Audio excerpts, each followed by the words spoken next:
Alright, today I'm going to show you how to winterize our trailer. Hey, have you seen the other guy? We're supposed to be winterizing the trailer today. Tell him I'm inside. Really? It's so hard to get good help.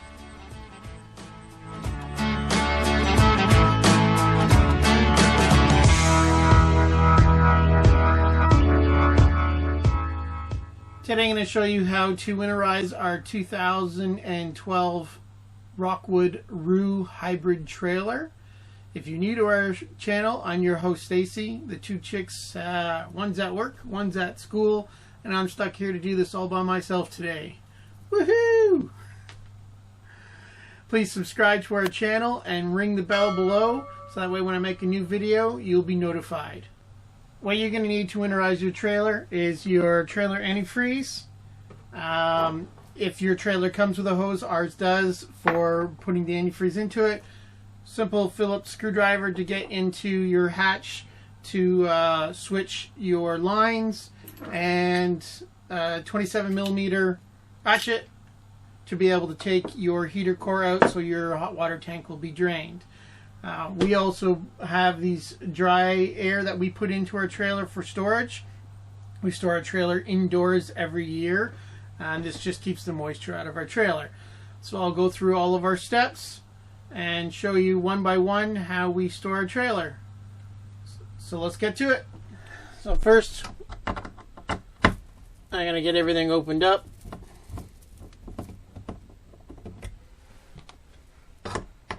This is our compartment that holds our water pump.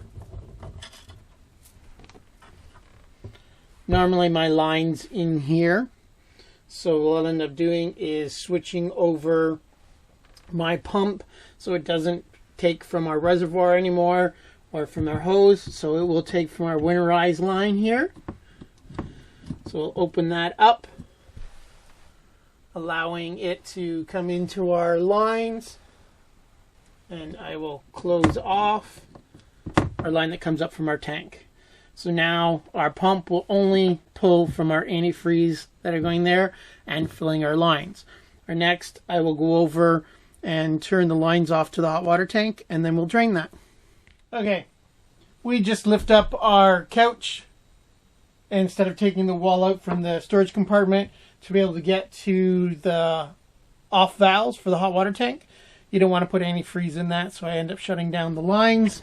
So no antifreeze goes into them. So what we'll do is we'll shut off the cold water going into the hot water tank. Shut off the hot water coming out. And then split the line. So now the water will still run through antifreeze, will be able to run through our hot water lines, but not in our tank. Okay, so we'll now come out to our hot water tank, and I'll take our socket and I will loosen our heater core. So the water pressure is under here. I tried backing it out as much as I could in the faucet, but we'll usually end up getting some spray back here. Just like that.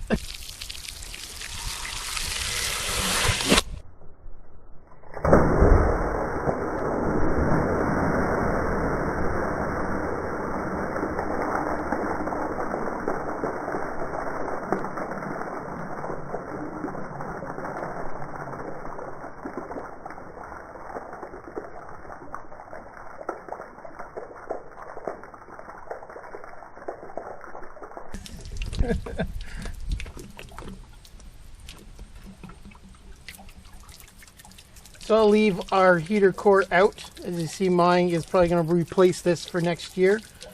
Starting to get eaten away, but we'll plan on replacing this next year.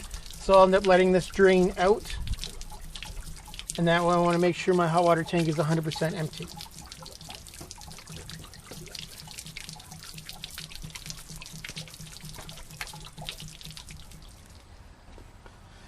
So I have my own system that we set up here. So I always bring out our stool. I clamp on the hose under here because once this gets light, if I'm inside, this will just fall off.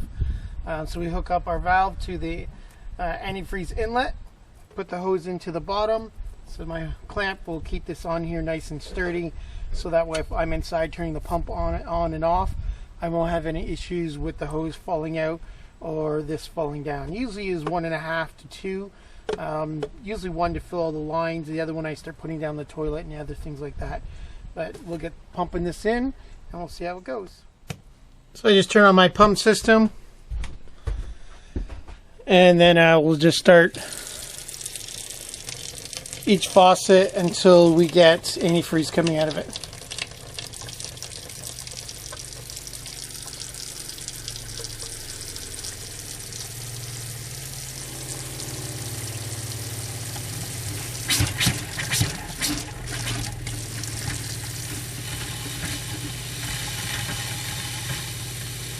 There we go, there's the antifreeze coming out of there. So as we'll go, then we'll do a hot water as well, and I'll do our sink and our shower and our outdoor system.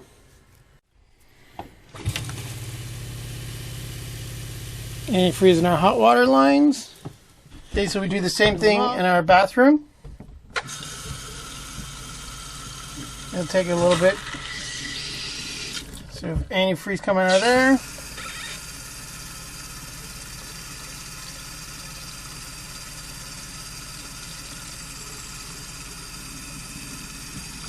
Antifreeze coming out of there.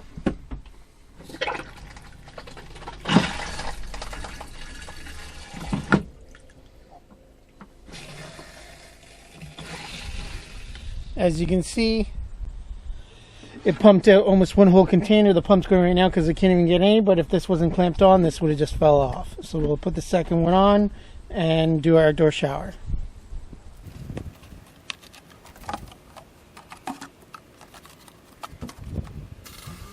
There, I'm going to go test our outdoor shower.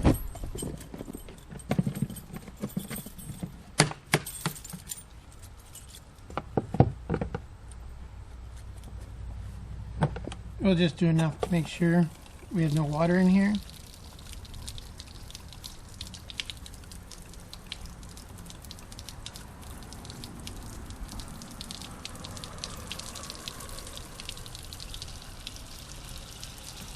Okay, we got pink coming out. I have pink coming out.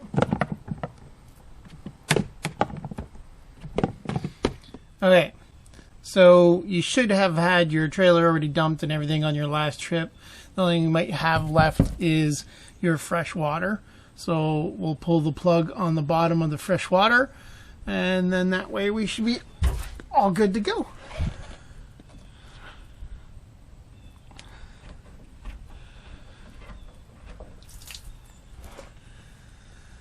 And then I put all of my plugs in a baggie with my hose, all and my heater core all in the same location, so that way in the spring I'll be able to put this all back together. So just as a side note, you can see factory supports were all taken out, and I put in all thicker gauge. If you filled this over halfway, this thing buckled, so we end up putting in a new support system. Worked out awesome for about $200. Not bad. So we'll get back to winterizing our trailer. Okay, so we've tested all of our lines. Our shower has been tested. Our outdoor shower has been tested. Our toilet has been tested. Our hot and cold in our bathroom sink. Our hot and cold in our kitchen sink. Ooh, excuse me, have all been tested. We have antifreeze running through all the lines. Our hot water tank is empty. The core is out. Lines are closed off to that. Our freshwater tank is unsealed and drained. And we're now, I probably have about a jug of antifreeze left. And when I go to put my trailer into storage, I'll pour the rest of that into the gray tanks and black tanks for storage. And then I'll set these guys up. But I don't set these up until the trailer's in place because I don't want them falling over. And we will set them up just before we put it in storage. Otherwise, we're all set and ready to rock and roll for the winter. Sad time, gotta put Roo away. Any questions? Leave your comments below. Please subscribe and ring the bell so when I do make another video, you'll be notified. Thanks for watching. See you on the road.